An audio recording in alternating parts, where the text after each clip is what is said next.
Autoline Daily is brought to you by Bosch. The number of clean diesel models in North America will double by 2014.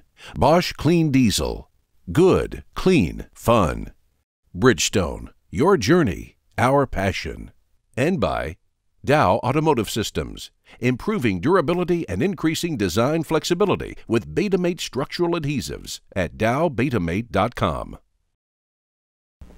Welcome to Autoline Daily. I'm John McElroy, and here are some of the latest developments in the global automotive industry. A study from the University of Wisconsin and Iowa State University says that soaring ethanol production in the United States reduced gasoline prices by over $1 a gallon last year. The U.S. produced almost 14 billion gallons of ethanol last year, equivalent to about 10% of all gasoline production. This also allowed the U.S. to start exporting refined gasoline as well as ethanol. Last year, a gallon of gasoline cost an average of $3.52. The study says without ethanol production, the cost would have been $4.61.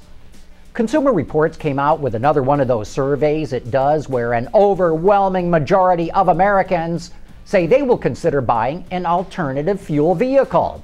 They especially say they will consider buying a hybrid. Younger respondents, those under 55 years old, say they will consider buying an electric car. But here's my Autoline insight.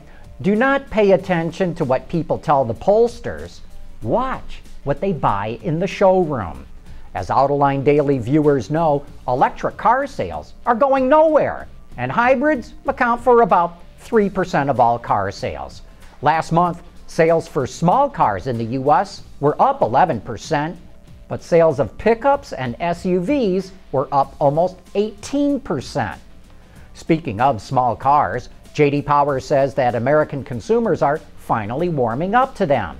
It says that small cars now offer the kinds of features that used to only be found on larger cars, and that consumers are also motivated to buy them to get better fuel economy. I would add that there's another reason. People's disposable income has flatlined for over a decade now. The average midsize car costs close to $30,000, and that's just too much for most people, so they buy a compact car that's closer to 20 grand.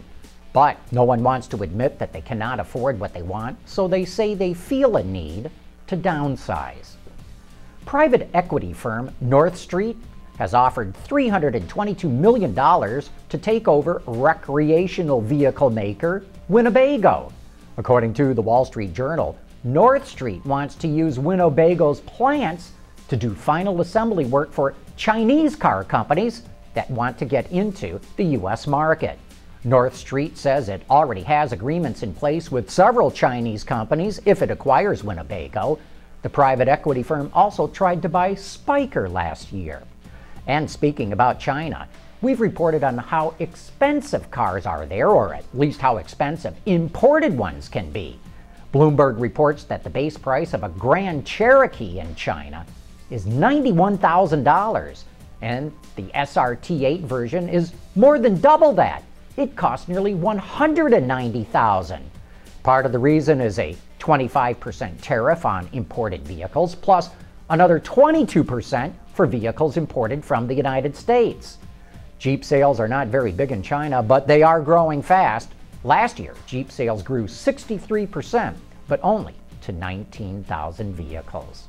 Coming up next, I'll let you know what it's like driving Toyota's newest hybrid, the Prius C. Reducing exhaust emissions, aerified diesel particulate filters, high filtration, low back pressure, small package size, excellent durability. DowAerify.com.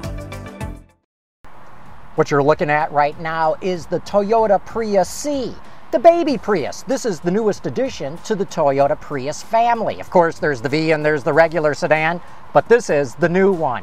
Let's talk about it because it's a very interesting car and there's some pluses and minuses to it. Let's start with the pluses. First off, I love the way that this thing is styled. Really looks good. Inside, even though there's a lot of hard plastic on this car, it's very well grained and laid out, so it actually looks very attractive. It's a car that is rated at over 50 miles per gallon, and it's a lot less expensive than the other Priuses. However, now let's get to the downsides of this. It is not a cheap car. This one is fully equipped is $25,000, $3,000 more than the base price of $22,000. Also, even though it's rated at over 50 miles to the gallon, this one, the way I've been driving it, it's getting about 43 miles per gallon. And that's just keeping up with traffic. That's not trying to really see how fast this thing will go. But there are two buttons in here, one that will put you in EV mode only, another one that will put you in eco mode that'll help boost fuel economy. Even so, even with playing around with those things, I only got 43. The one thing I truly don't like about any of these hybrids is they use continuously variable transmissions, CVTs. You know, Nissan does a great job of allowing you to put it in DS, D Sport, that gives you stepped gear feeling to the way that this thing shifts. This car doesn't have it, which kind of makes it noisy. But if you're looking for a hybrid that's the most affordable, or just about so in the Toyota Prius family, and gets pretty good fuel economy, the Toyota Prius C is the one that you want to look at. The Prius C is actually doing pretty well. Toyota sold over 4,000 of them in the US market last month, representing about 16% of all Prius sales. And Toyota continues to be the only automaker that's figured out how to sell hybrids in high volume. It still accounts for 75% of all the hybrids sold in the US market. And that wraps up today's show. Thanks for watching. We'll see you tomorrow.